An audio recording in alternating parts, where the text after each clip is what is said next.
Hey besties, what's up? If you're new here, my name is Abby. I'm a stay-at-home twin mom of two little boys, Asher and Everett. They run my entire world.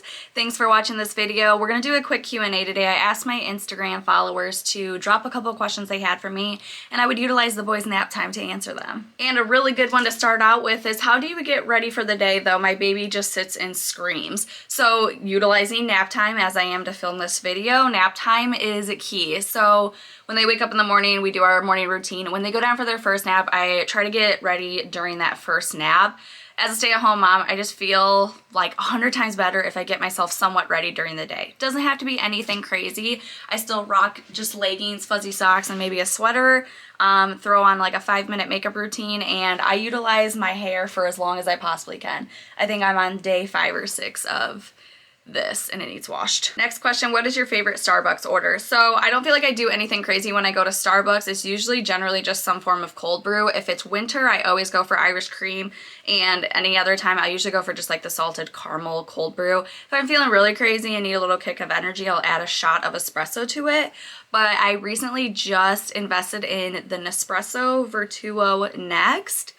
Game changer. I have not made one Starbucks run since having it. The downfall of the Nespresso though that I'm finding is I feel like I have to clean it too often. So like I have the 1 shot of espresso pods, and sometimes I'll need 3 of those if I'm making like a venti sized drink, and then by the time I'm done with that, or even sometimes in the middle, it wants to run a cleaning cycle.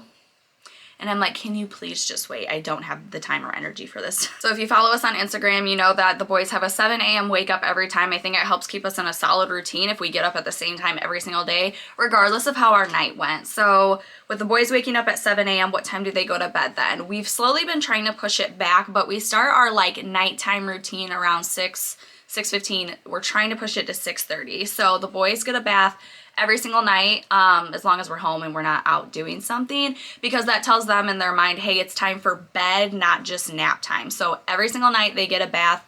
We don't use soap every single night just to avoid irritating their skin, but they do get a bath every single night. So we'll do bath, we read a book to them in the bath, we get them out, get them lotioned up in their jammies in a sleep sack, and then they do a bottle, and then they're in bed latest by like 7:30. So we do have like 11-12 hour stretch.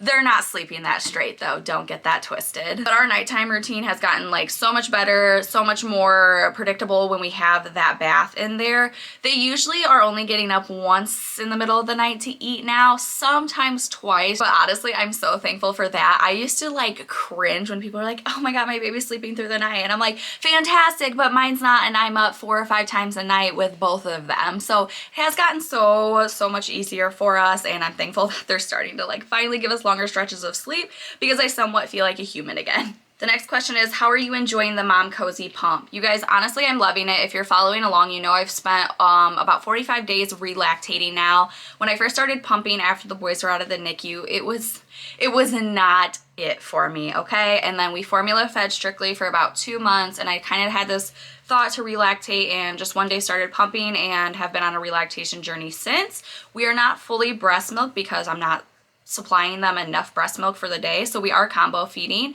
Can very easily be done. You just have to kind of find what works for you. But back to the Mom Cozy, loving it. Honestly, I wish I would have invested in a wearable pump from the get-go, because I think that would have made my initial pumping journey a little bit easier on me, because what I struggled with was being attached to the wall. I hated it. I hated sitting there for 2 hours a day pumping, and it was just like impossible when Matt finally went back to work. Like, how was I supposed to be attached to a wall pump and taking care of 2 babies at once by myself? Not happening. So I'm absolutely loving the Mom Cozy. I'll link it down in the description below, and I do have a code abbiewolf. If you use that at checkout, it will save you on your pump. Next question, what brow product do you use? Okay, so currently I'm using the Wet n Wild eyebrow pencil. It is a super cheap pencil. I think this is like maybe $4 at Walmart. It's not my favorite, I'll be perfectly honest. I just like it because it's cheap. It has a little spoolie on one end, and then the actual pencil itself is really small, so I like that. I don't know if it'll focus. The tip is really small, so it really gets those like defined lines without looking extra filled in, but like I said, it's not my favorite product and I'm looking for something else. Next question, how was your healing process after your C-section? If you guys follow along, you know I feel a sort of type of way about this just due to the fact that my C-section experience was fantastic. Overall was like the most surreal, coolest experience of my entire life. What sucked was both of my babies being taken away to NICU. They were in a NICU over an hour away from us, so I think I was discharged from my hospital at like 29, 30 hours post C-section. Which is crazy because we were originally spending like 3 to 4 days in our hospital with both babies recovering. So I was being discharged not even a day and a half later because I wanted to go to their NICU. Overall, the whole experience was very hard, and without diving too deep into it, I think what really helped me in my recovery was the fact that I did have to get up and walk and take care of babies in a NICU. It wasn't like I was sitting in my recliner at home, which is how we originally had planned to come home. It's fine, everything happens for a reason, but ultimately the walking was what helped me so much. Did it hurt? Yes, it was horrible. There were times I would take like 5 steps and would get that stinging, stabbing pain, and if you've had a C-section, you already know what I'm talking about. It was horrible, but ultimately it helped me in the long run. I hear a baby waking up, so I have to go. Thanks for watching this quick Q&A. You guys, I want to get more consistent with my YouTube posting, so if you have any ideas or things you want to see, please leave it in the comments below.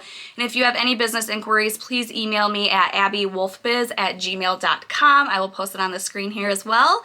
And I'll talk to you guys later. Bye, besties.